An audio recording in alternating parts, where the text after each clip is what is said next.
I'm in this street in DC and I'm singing.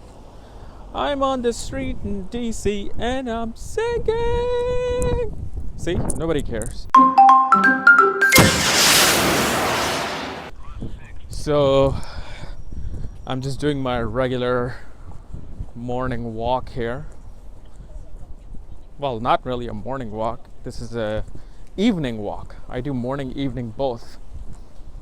And usually I get my coffee, so hopefully I can make it to my coffee shop.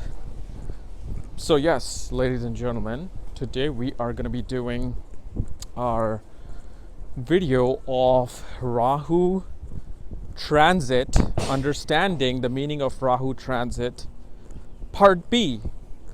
In Part A, we discussed Rahu through houses, how Rahu brings about certain situations in our lives, whichever sign and house it transits. So today we're going to cover the part of the sign and aspects of Rahu.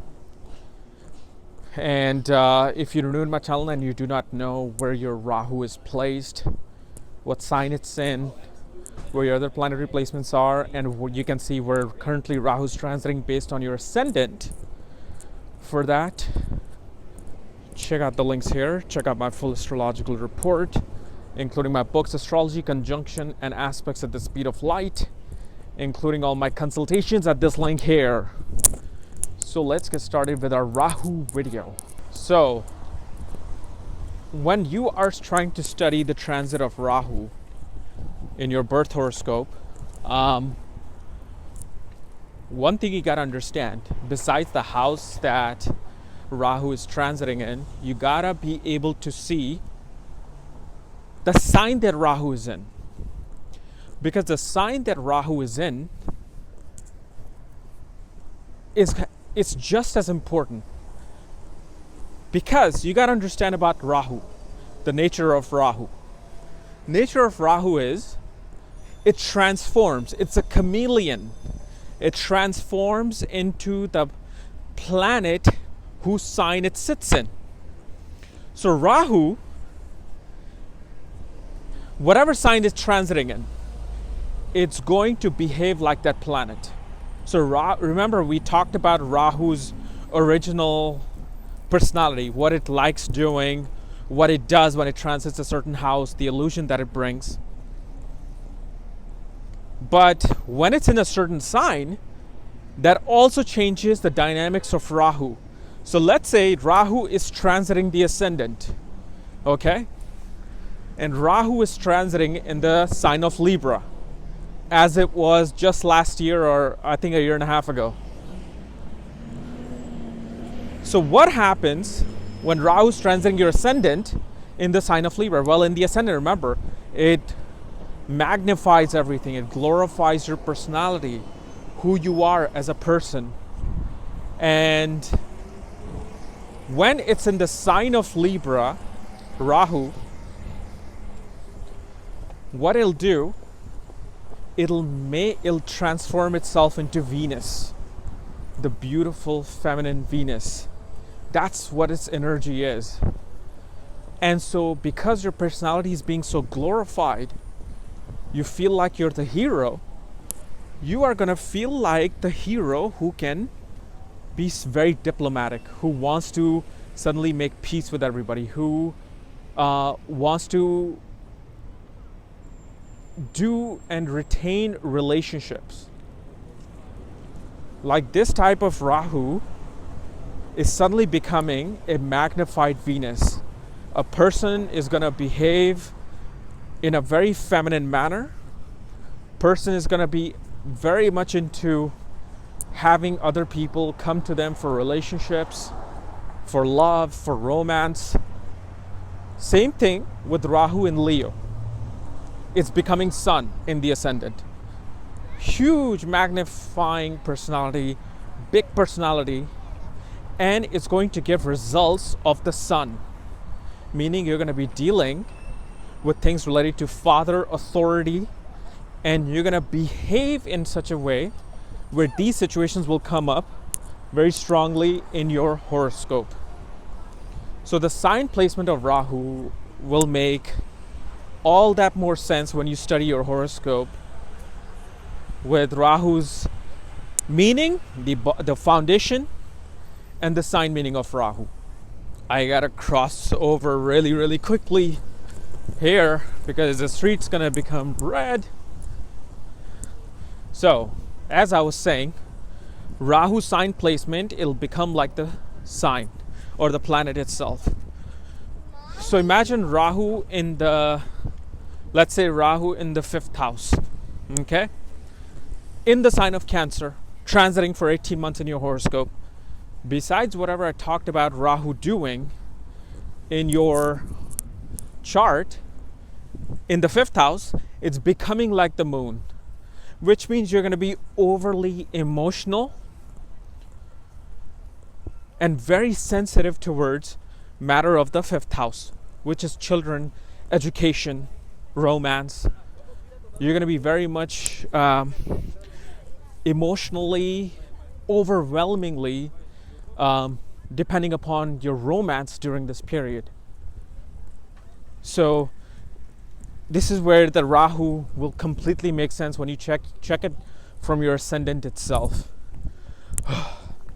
I think I've walked 5 miles. See, there's the Capitol building, which I love. It's only like 15 minutes from walking.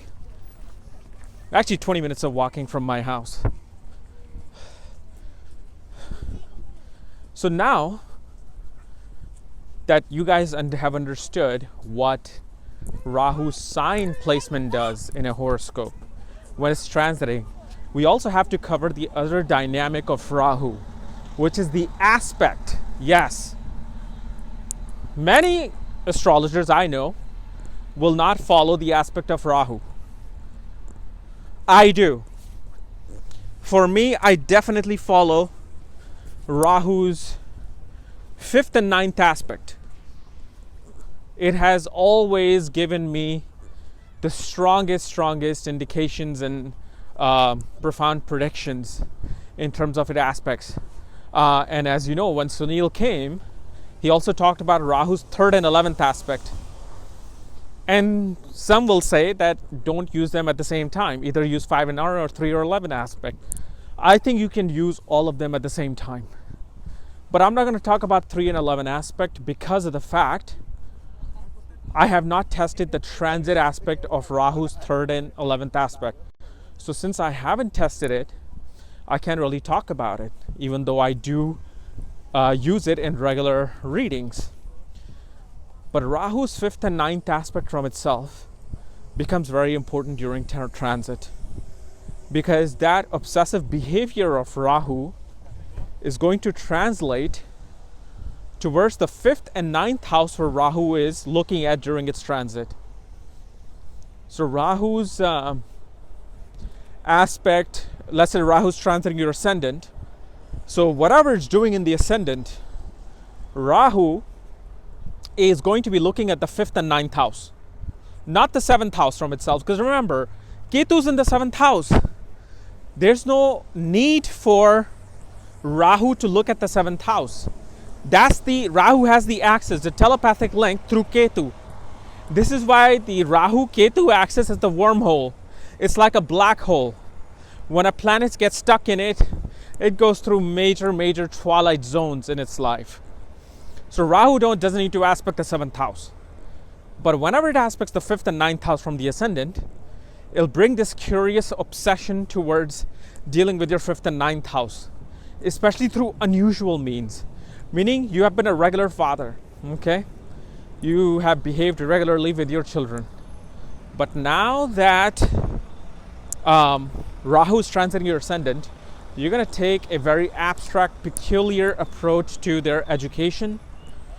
You're going to take a very unique approach to their higher education, and your religious and spiritual beliefs themselves are going to suddenly turn into very unusual. Like out of nowhere, you'll be wanting to learn about astrology. You will curious about what other religious and spiritual belief systems are out there during this time period. And you will see it.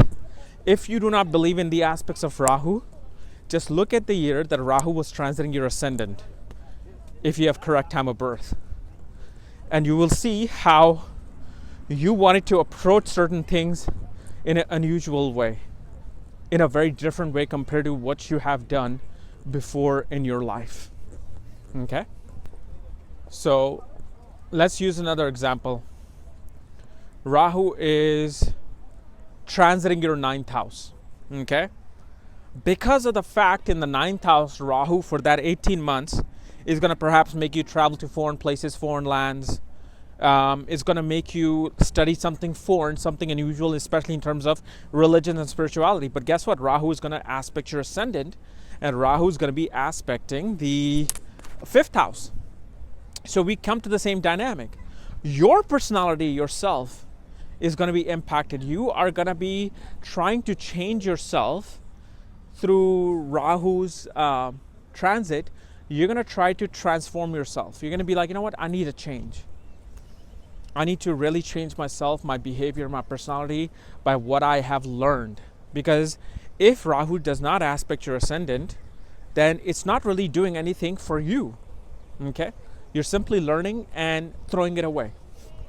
But because Rahu is looking at your ascendant, the teachings, the foreign, unusual gurus that you're running into, the teachings that you are learning are going to impact your personality, your physical self during this time. And at the same time, because it looks at the 9th house from itself, Rahu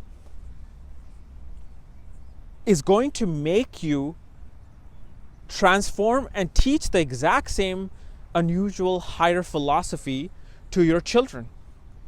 And you are going to be passionate about wanting to know what is outside of your own religious and spiritual realm and your own religious and spiritual beliefs.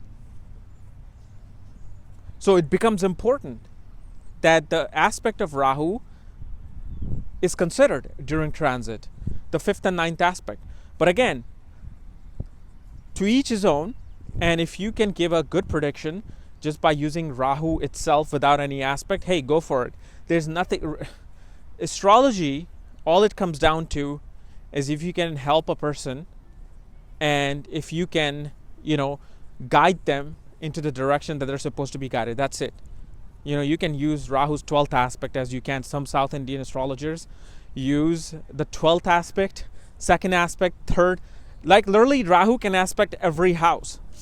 And that is true. Rahu can. Rahu actually should. Why? Because we're living in the Maya.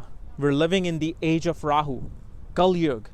This is the age of materialism. It's the age of, wanting to get that fancy car, that material wealth. It's no longer about sitting under a tree listening to a guru. Those are the most special things that we do only a little bit. So this is why Rahu can actually aspect every house. Why not? But transit-wise, you gotta look at the 5th and 9th aspect. So let's say we want to learn about Rahu's 9th house, okay? Rahu's transiting your 9th house in the sign of Capricorn. What is it going to do for the next 18 months? Well, first of all, Rahu's transforming himself into Saturn. Saturn, he's becoming Saturn. It is Saturn literally sitting in your 9th house for 18 months. 9th house represents higher learning. Teachers, gurus, philosophy, PhD, postgrad education, law. In this period, especially let's say if you're in school, you're going to be interested in international law. You're going to be interested in learning about the governments of foreign countries. And because Rahu is looking at your ascendant, it's going to change your personality towards, it's going to change your behavior towards foreign policies, foreign governments. Rahu's going to look at your 5th house. You're going to try to teach some of these teaching either to your children if you have children, and if you're simply in school, you're going to find the fact that your own education and your passion during this period will somehow be connected with foreign governments and learning about foreign policies and, foreign agendas. So Rahu's fifth and ninth aspect is changing you and is changing your intelligence towards ninth house, because fifth house is intelligence. Fifth house is not just your education, children, or what you're passionate about, but it's literally your intelligence, because fourth house is your intelligence that was given through the mother.